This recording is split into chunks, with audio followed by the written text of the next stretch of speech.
Good evening mga kadogo. Pasensya na uli kung ngayon lang uli ako nakapag-vlog mga kadogo ha.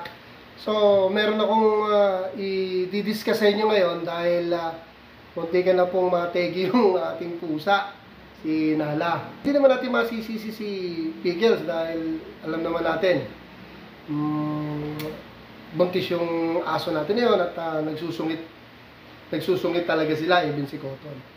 Si Nala kasi nakakawala doon sa kulungan niyang isa sa maliit. Di ba nilipat ko nga? Ang problema nung nakawala, tumalon kay Pickles.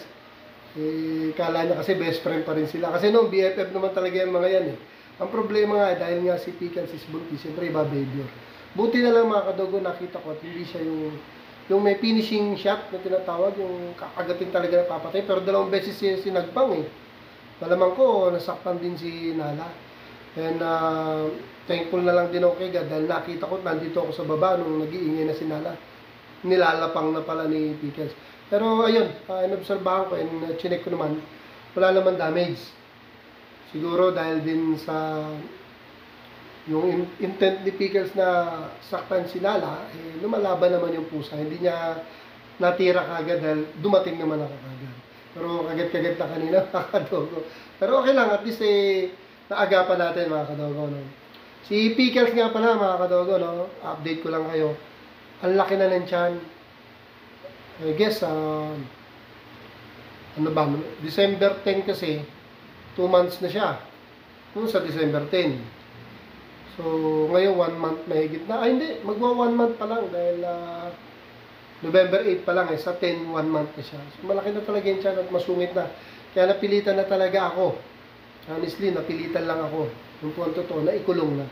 Papapakita ko sa inyo, kinulong ko yung bruha. Kasi papatayin yung pusa ko eh.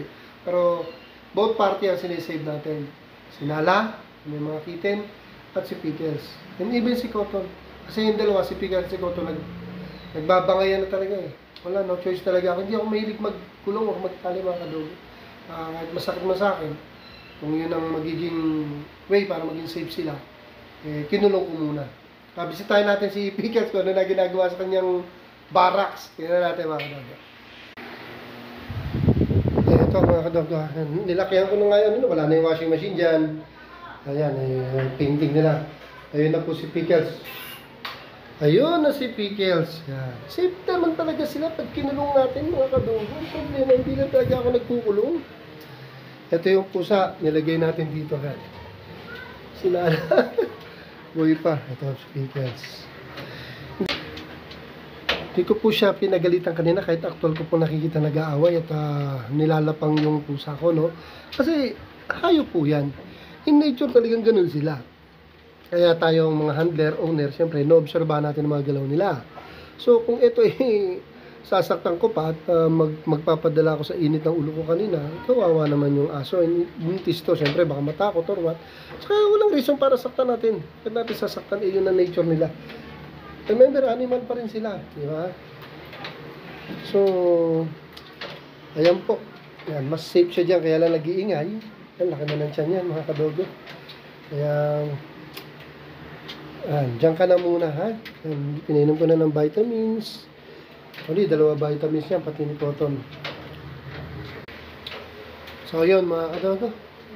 In-update ko lang kayo kasi kanina talaga na-tension ako dahil nakita ko kung paano inuupakan yung pusa. Siyempre, mahal natin itong mga to. Hindi natin sila pwedeng saktan. Pare-pareho, even nagkakasakitan sila. Ang magagawa lang natin is umawat. Kasi hindi makakatulong sa kanila kung sasaktan pa natin. Remember, sila ay mga animal.